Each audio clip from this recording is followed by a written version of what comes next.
Hello, everybody. Welcome to Scrap Your Heart Out YouTube Hop. This is part of a 2-day International Scrapbooking Day event. So today is going to be a regular YouTube hop, and tomorrow will be a full day of live streams starting on my channel at 8 a.m. Pacific time. Before I get into my project, I did want to mention that there is amazing sponsors, as you saw in the first clip. I want to give a huge shout out to all of the sponsors and also all of the participants. I honestly am feeling so blessed that so many people wanted to join and give their time to be part of this amazing YouTube hop. There is over 25 participants just in the regular YouTube hop, and then there is a full day of live streams tomorrow. So I am going to be giving 2 weeks to enter for a chance to win one of the prizes. All you have to do is watch as many videos as you can and leave a comment on their videos. When you are going through everybody's videos and live stream replays, if you could give them a thumbs up, and then when you leave a comment on their video, be sure to let us know what country you live in. It's really important for the prizes. I want to thank all of the sponsors again and everybody that is participating in this event. This is the second year I'm doing it. It was so much fun last year, and I'm so glad to be doing it again this year. And this year I decided to do it a little bit different so I can have more people involved, and hopefully everybody enjoys it. You need to be sure to check out everybody's description boxes where they will have the next person in line that you need to hop to, as well as all of the information for the giveaways and all of the participants as well. So be sure to check out everybody's description boxes. All right, so for my project, I wanted to do something a little bit different.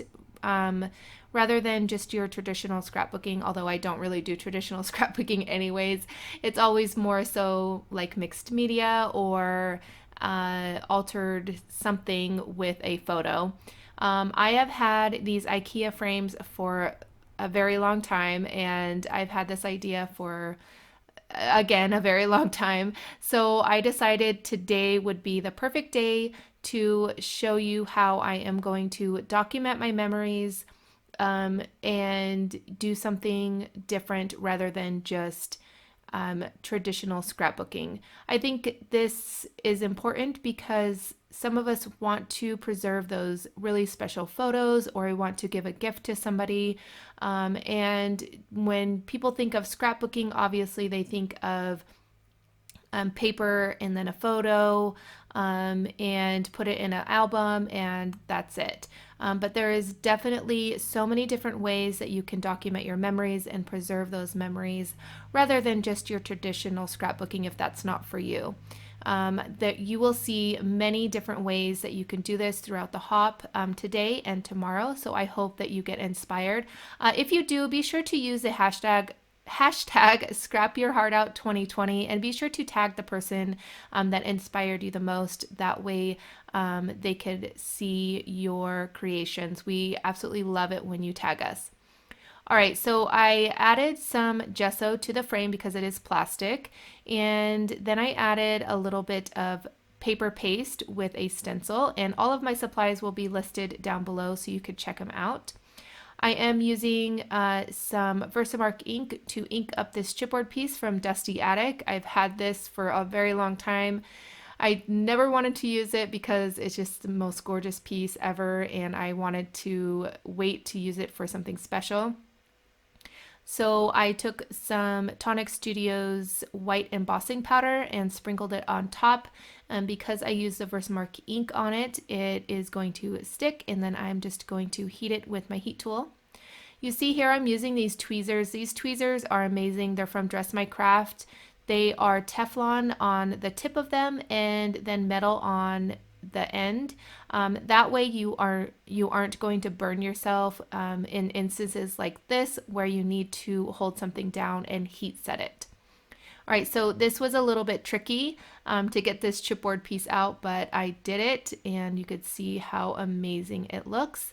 I am also going to be using 49 and Market products. Their papers are absolutely amazing. And 49 and Market and Dusty Addict, they have kind of like a partnership going on.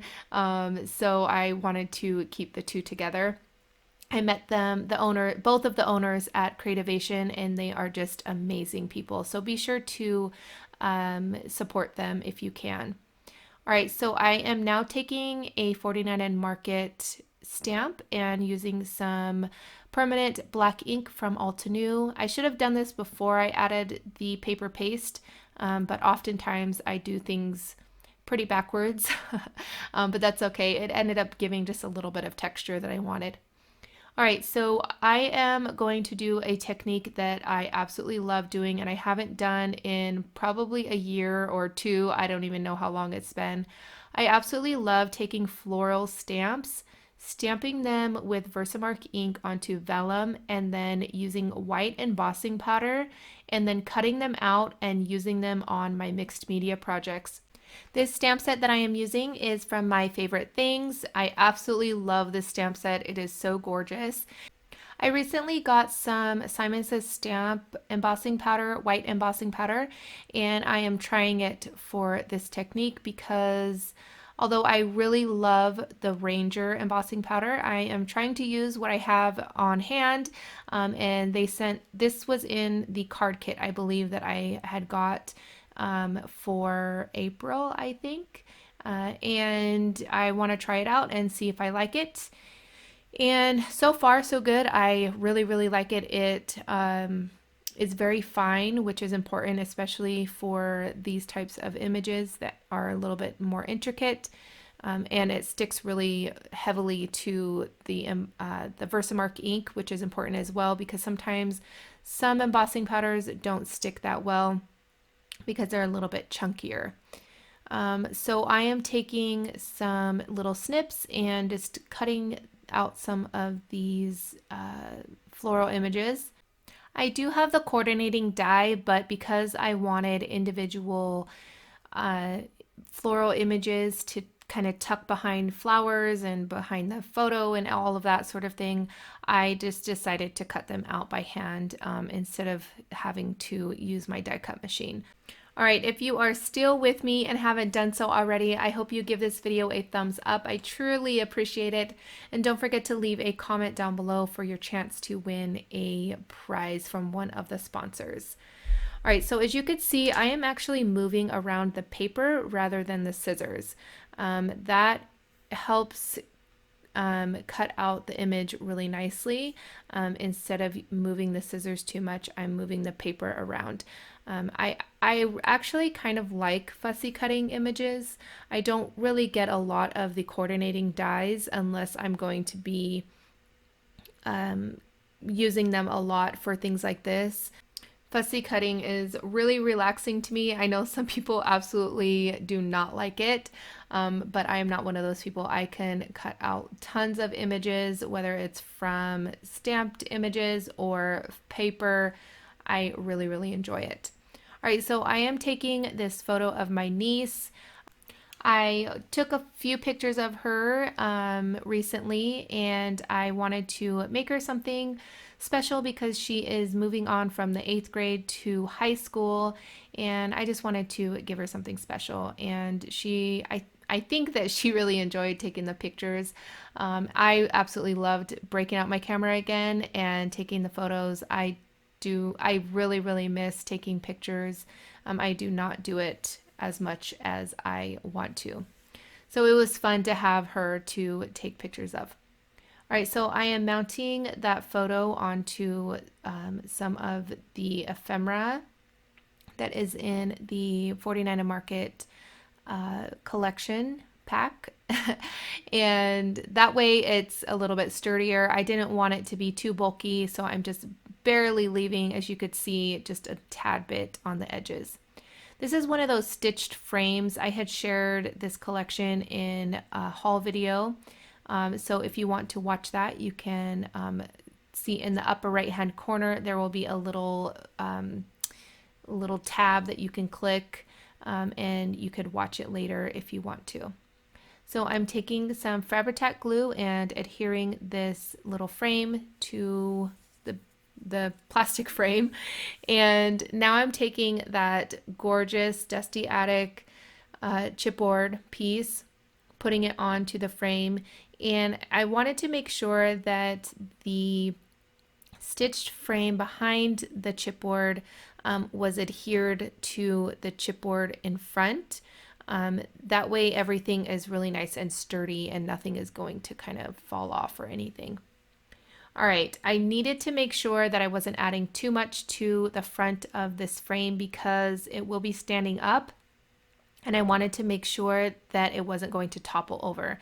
Sometimes when I'm creating, I do like to tell myself that I don't want to give myself limits, but sometimes I have to be realistic, and I'm going to be honest, sometimes I'm not realistic with myself. I just keep adding and adding and adding, and then when it comes down to it, the frame or the canvas does not stand up, it just topples over. So I'm really trying to be a little bit more mindful of that, especially something that I'm giving as a gift. All right, so I am going to adhere that photo to the frame here. And I did use some fun foam. I got it on Amazon, and it's definitely not the same as some that I've gotten in the past. This one, when I ripped it apart, it just shrunk to nothing. So I had to use quite a few layers of it behind this photo. But I wanted to make sure the photo was nice and sturdy and stuck on the project here. I'm taking some of this doily that I have. I ripped it apart and I thought it was really nice to kind of tuck in between different places, as you could see here. And I really like using Fabri-Tac because you have a little bit of playtime, and you can kind of play around a little bit of where you want to place things. All right, so I am adding a 49 and Market flower. If you have never gotten 49 and Market flowers, you really need to. They are so amazing and beautiful.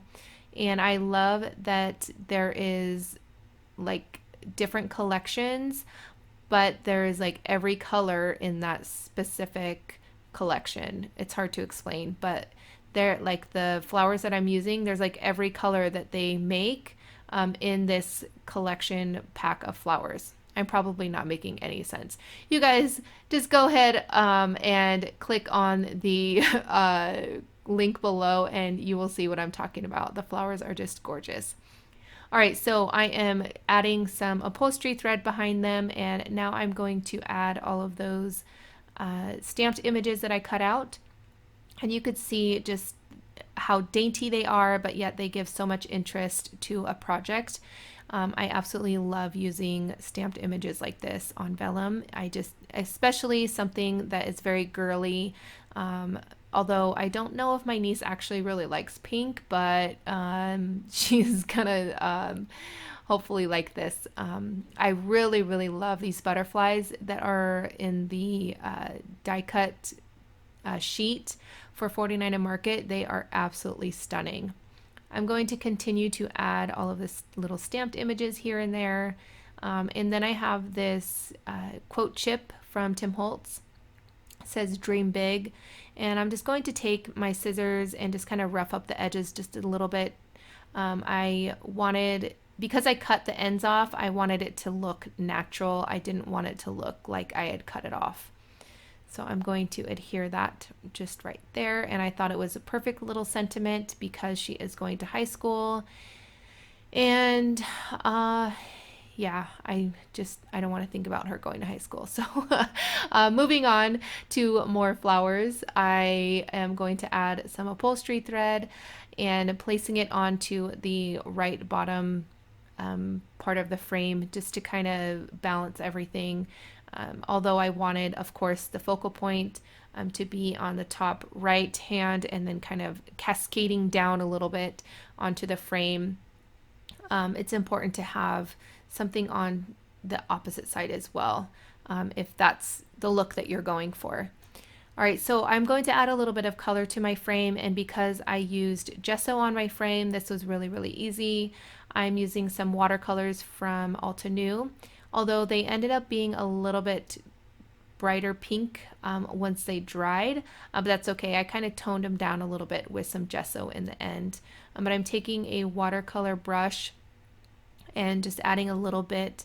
I don't want the whole frame pink. I just want a little bit kind of fading out from where all of the embellishments are and where all of the flowers and stuff are. That way I kind of to me, it grounds the whole project. It just brings everything together instead of having the frame fully white. And then that way you could see a little bit more of that texture paste that I added to the frame as well. So you could see I'm kind of blending it out with my finger. I do that often. All right, I am going to add some gesso to the flowers, and that way it kind of just ties everything together. It makes everything flow really nicely. And I'm covering up the photo because I don't want to get any splatters or paint on the photo. And yeah, I did want to tone down a little bit of that brown in the flowers as well. So that's why I'm adding gesso to the centers. So I have this little fan brush, and I'm using the gloss acrylic spray from Dina Wakley. I had to think for a second. This is amazing for adding splatters, and you guys know that I love my splatters. This is my completed project. Be sure to check out my website where I will have more photos and more information. Be sure to join us tomorrow for the live stream hop starting at 8 a.m. Pacific time on my channel. Don't forget to leave a comment on this video and all the other videos that are in today's hop and also tomorrow's hop as well.